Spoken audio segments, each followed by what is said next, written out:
के साथ अमनदीप। चलिए खबरों की शुरुआत करेंगे। सबसे पहले बात करते हैं मुख्यमंत्री योगी आदित्यनाथ की। जगत जननी मां आदिशक्ति की आराधना के 9वीं तिथि पर गोरक्ष पीठाधीश्वर और सीएम योगी आदित्यनाथ ने विधि विधान से कन्या पूजन कर मातृशक्ति की आराधना की। मां दुर्गा की 9 स्वरूपों के प्रतीक 9 कुंवारी कन्याओं के पांव पखारे और चुनरी ओढ़ाई, आरती उतारी और श्रद्धा पूर्वक भोजन करवाया। दक्षिणा और उपहार देकर उनका आशीर्वाद लिया। कन्या पूजन अनुष्ठान में मुख्यमंत्री ने मठ की पहली मंजिल पर भोजन कक्ष में पीतल के परात और चांदी के लोटे से भरे जल से 9 कुंवारी कन्याओं के बारी बारी से पांव पखारे, उनके मस्तक पर रोली, चंदन, दही, अक्षत, दूर्वा का तिलक लगाया और चुनरी ओढ़ाकर उपहार दक्षिणा देकर आशीर्वाद लिया।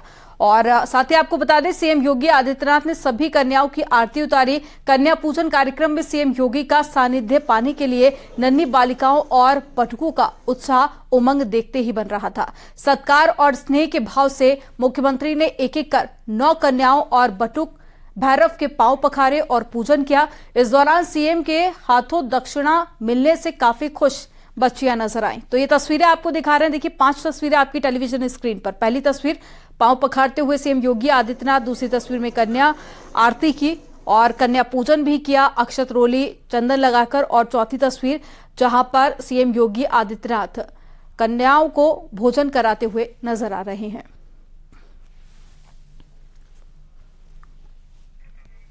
तो ये आज सुबह की तस्वीरें हैं जहां पर आज 9वीं का पर्व है और आज कन्या पूजन होती है। घर घर छोटी छोटी बच्चियों को खाना खिलाया जाता है, उनका आशीर्वाद लिया जाता है। कुछ ऐसी ही तस्वीरें आज मुख्यमंत्री योगी आदित्यनाथ की देखने को मिली। आज महानवमी की तिथि, जहां हर सनातन धर्मावलंबी पूजा और अनुष्ठान के साथ जुड़ा हुआ है, कुंवारी कन्याओं के पूजन आदि के कार्यक्रम के साथ जुड़ा है, वहीं कल विजयादशमी का भी पर्व है। विजयादशमी धर्म, सत्य और न्याय की विजय का पर्व, भारत की सनातन धर्म की पताका की विजय का पर्व, हर काल और हर परिस्थिति में जब भी दुष्प्रवृत्तियां प्रभावी होती हुई दिखाई देती हैं, सनातन धर्म ने हमेशा उस दुष्प्रवृत्ति को चुनौती के रूप में स्वीकार किया और उसका सामना करते हुए लोक कल्याण के लिए, राष्ट्र कल्याण के लिए और मानवता के कल्याण का मार्ग भी प्रशस्त किया है। विजयादशमी का यह पर्व हम सबको इस बात की प्रेरणा प्रदान कर रहा है। प्रभु श्री राम की दुराचारी रावण पर विजय के महापर्व के रूप में हम लोग विजयादशमी के इस आयोजन को संपूर्ण भारत में और पूरी दुनिया के अंदर जहां कहीं भी सनातन धर्मावलंबी निवास करता है, वह बड़े उत्साह और उमंग के साथ इस आयोजन के साथ जुड़ता है।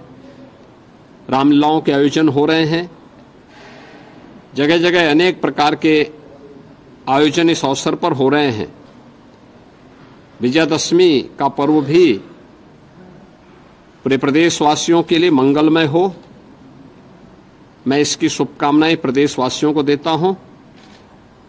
और मुझे पूरा विश्वास है कि शारदीय नवरात्रि और विजयादशमी का यह पर्व हर प्रदेशवासी के जीवन में उत्साह, उमंग और खुशहाली का माध्यम बनेगा।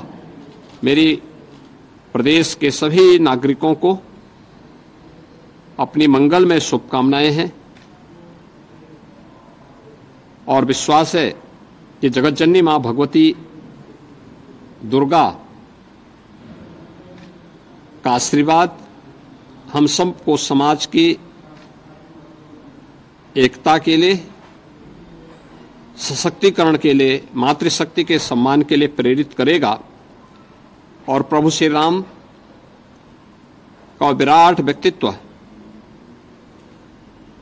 हर प्रदेशवासी को सत्य, धर्म और न्याय के पथ पर चलने की निरंतर प्रेरणा देता रहेगा। पूरे प्रदेशवासियों के प्रति मेरी मंगलमय शुभकामनाएं। यूपी के मुख्य सचिव दुर्गा शंकर मिश्र ने नवमी के दिन में मिर्जापुर में मां विंध्यवासिनी का विधि विधान से दर्शन पूजन किया और दर्शन पूजन के बाद में धाम में चल रहे विंध्य कॉरिडोर का निरीक्षण भी किया। मुख्य सचिव दुर्गा शंकर ने कहा कि विंध्य कॉरिडोर के बनने से मंदिर का स्वरूप और भी भव्य हो गया है। अगले 2 महीनों में कॉरिडोर का काम पूरा हो जाएगा और उसके बाद में माता का दरबार श्रद्धालुओं के लिए और आरामदायक हो जाएगा।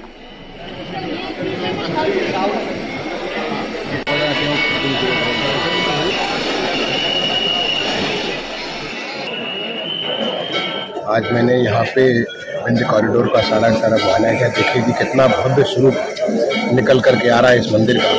इतना बड़ा, चाहे परिक्रमा पथ हो, चाहे आने जाने के लिए जो चारों रास्ते हों, उनके गेट्स हों, गंगा जी के किनारे जाने का जगह हो या इसका परकोटा का काम हो, एक भव्य स्वरूप बन करके आ रहा था। मैं समझता हूँ कि 1-2 महीने के भीतर ये सारा कार्य पूरा हो जाएगा और उसके बाद जो आस्था का ये हमारे जो 51 शक्तिपीठ है, उन शक्तिपीठों में एक माँ विंध्यवासिनी का जो ये स्वरूप है, यहाँ पे पूरे हिंदुस्तान भर से लोग आते हैं। हमारे प्रदेश के तमाम सारे इलाके से लोग आते हैं। वो लोग आए और अपनी आस्था और अपनी भावना के साथ यहाँ पे माँ को अपना प्रार्थना अर्पण कर सके, उसके लिए अच्छा इंतजाम हुआ। शारदीय नवरात्र की नवमी के मौके पर पाकिस्तान से आई सीमा हैदर ने अपने घर पर कन्या पूजन किया और सीमा हैदर ने इन कन्याओं को भोजन कराया और पैर छूकर उनसे आशीर्वाद लिया। तस्वीरें देखिए सीमा हैदर की, जहां वो कन्या पूजन करते हुए नजर आ रही हैं। साथ ही हाथ में चुनरी बांधकर पैर पड़कर कन्याओं का आशीर्वाद भी लिया। तो सीमा हैदर जो कि पाकिस्तान से भारत आई थी और भारत आकर शादी की और साथ ही अब वो पूरी तरह से सनातन धर्म अपना चुकी हैं, जैसा कि इससे पहले भी उन्होंने कहा। और अब हर एक हिंदू पर्व वो काफी ज्यादा उत्साह के साथ में मनाती है। और आज सुबह की ये तस्वीरें हैं सीमा हैदर के घर की, जहां पर उन्होंने आज कन्या पूजन किया और पैर छूकर कन्याओं का आशीर्वाद लिया।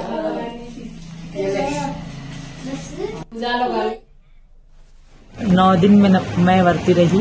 आज नवरात्रि का 9वां दिन था और मैंने कन्या भोजन कराई। बहुत अच्छा लगा मुझे और यही सुंदरता है हमारे भारत महान की। और ये चीज़ मैं कहना चाहूँगी कि पाकिस्तान में बेटियाँ बेची जाती हैं तो भारत में बेटियों को पैर पूजे जाते हैं। पूरे 9 दिन देवी माना जाता है। बहुत अच्छा लगा मुझे। हमारा भारत महान है और यहाँ बेटियों को, औरतों को, महिलाओं को देवी माना जाता है। यही खूबसूरती है भारत की। हिंदुस्तान जिंदाबाद, जय भारत।